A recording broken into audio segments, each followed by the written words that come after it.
Lorsqu'on cite les États les plus riches du monde, le Vatican est souvent oublié. Pourtant, ce petit État catholique de 44 hectares dispose de moyens si énormes que même le pape lui-même a été volé plusieurs fois sans s'en rendre compte. Bonjour les tortues et bienvenue dans cette nouvelle vidéo de Top Tortue. Comme toujours, n'oubliez pas de mettre un pouce vers le haut, de commenter et de partager cette vidéo. Ça aide la chaîne à se faire connaître. N'oubliez pas également de vous abonner et de cliquer sur la cloche pour être prévenu lorsque je sors une nouvelle vidéo. La puissance du Vatican. Le Vatican entretient des relations diplomatiques avec exactement 183 pays dans le monde. Il réussit plus ou moins à influencer ces pays sur différents aspects de leur vie. Le pape a, par exemple, été sollicité à plusieurs reprises dans la médiation de plusieurs conflits internationaux. On connaît le rôle positif que Jean XXIII a joué dans la résolution de la crise des missiles de Cuba en 1962. Le chef de l'Église catholique peut compter sur le soutien de 2,5 milliards de fidèles disséminés à travers le monde pour étendre son influence. En dehors des États arabes, de la Corée du Nord et de la Chine, le Saint-Père a de l'influence dans tous les autres pays de la planète. En plus d'être une puissance diplomatique, le Vatican est aussi une puissance dans le domaine du renseignement. Ses agents, en majorité des nonces, sont présents dans 180 États. Certains de ces nonces entretiennent des relations étroites avec le pouvoir et font parfois remonter vers le Saint-Siège des informations exclusives et crédibles. Plus crédibles d'ailleurs que celles obtenues par les agences de renseignement ordinaires telles que la CIA, le Mossad ou la DGRE. Et les grandes puissances du renseignement sont conscientes de cet avantage qu'a le Vatican. Pour en profiter, de nombreux pays ont infiltré des prêtres espions au Vatican. Durant la guerre froide, ce micro-État, qui est 5 fois plus petit que la principauté de Monaco, contenait jusqu'autant d'espions que les grandes villes d'Europe. Le pape Jean-Paul II lui-même a su profiter de son dense réseau de nonces pour contribuer à la chute du communisme. Mais la plus grande puissance du Vatican, c'est certainement l'immobilier. Le Vatican, c'est plus de 5000 propriétés dans le monde, dont plus de 80% en Italie. On connaît bien les écoles, les hôpitaux et les orphelinats qui appartiennent à l'Église catholique. Mais ce que les gens savent moins, c'est que l'Église a aussi des appartements de luxe. Et il y en a 49 qui ont été achetés à hauteur de 200 millions de dollars dans un quartier bourgeois de Londres. Rien qu'en 2019, la quête spéciale des fidèles pour le Saint-Père a donné 50 millions de francs. Cet argent, comme celui d'autres quêtes, a souvent été mal utilisé comme vous le verrez dans la suite de cette vidéo. Des centaines de millions cachés. En fin d'année 2014, le Vatican a découvert plusieurs centaines de millions d'euros cachés dans leurs comptes. Ils ont miraculeusement fait leur apparition lors d'un audit commandé par le pape. Soupçonnant des malversations de la part de ses propres collaborateurs, le Saint-Père a fait appel à une organisation internationale d'experts laïcs.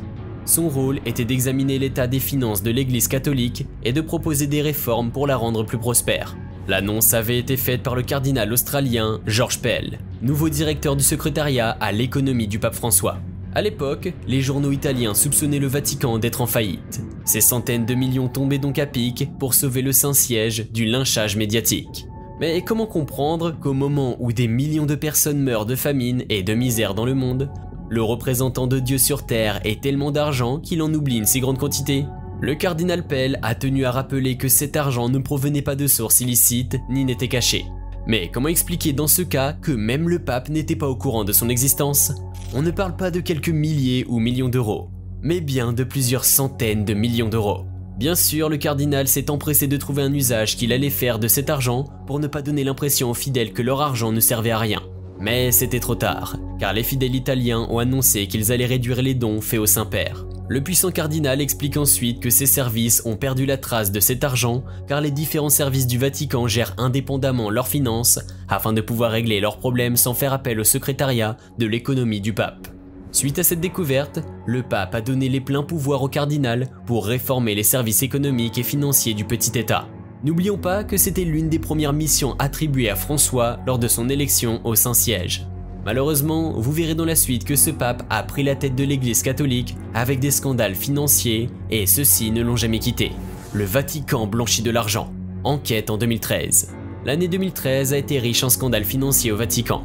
Au centre de ces scandales, on retrouve l'Institut pour les œuvres de religion, OIR, encore appelé Banque du Vatican. On reproche à l'Institut d'avoir des procédés financiers qui facilitent le blanchiment d'argent. La même année, 2 de ses responsables seront forcés à la démission après que des preuves de blanchiment aient été révélées.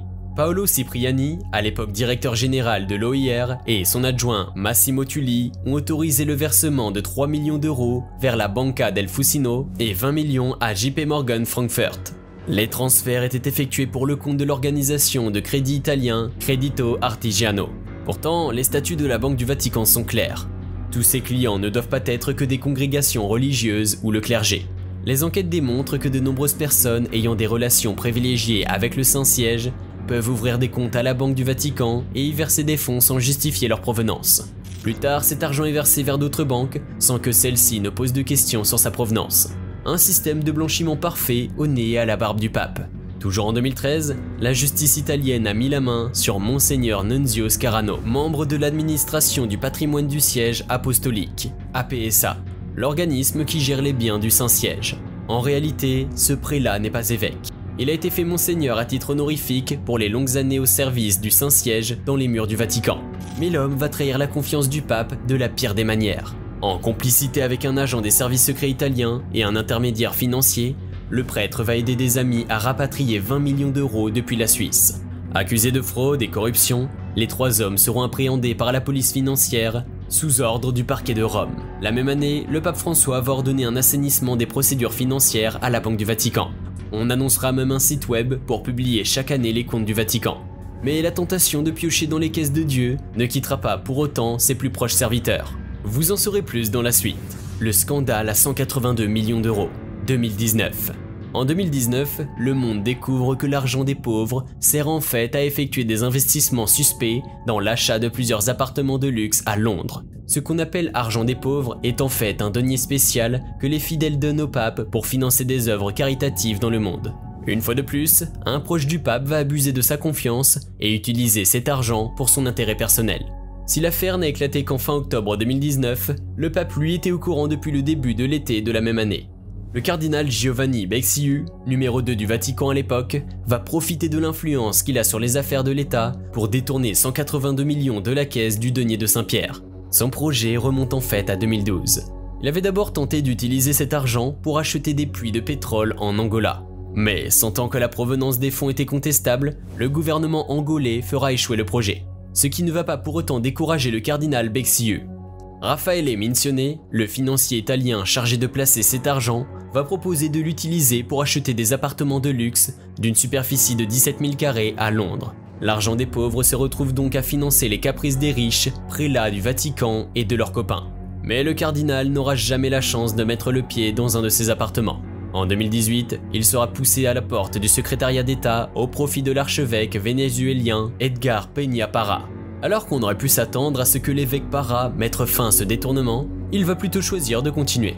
Il commettra la maladresse de demander un argent supplémentaire à la Banque du Vatican. Sentant l'arnaque, son directeur va demander l'ouverture d'une enquête. C'est ainsi que tout le réseau va tomber. De tous ceux qui ont été arrêtés, un en particulier surprend tout le monde. Il s'agit de Tommaso Di Rusa. C'est le directeur de l'autorité d'information financière, une entité mise sur pied par Benoît XVI précisément pour combattre les crimes financiers au Vatican. Et voilà les tortues, c'est tout pour aujourd'hui. J'espère que la vidéo vous a plu. N'hésitez pas à me mettre en commentaire des sujets de vidéos qui vous plairaient. Abonnez-vous, laissez un like, partagez la vidéo et à très bientôt.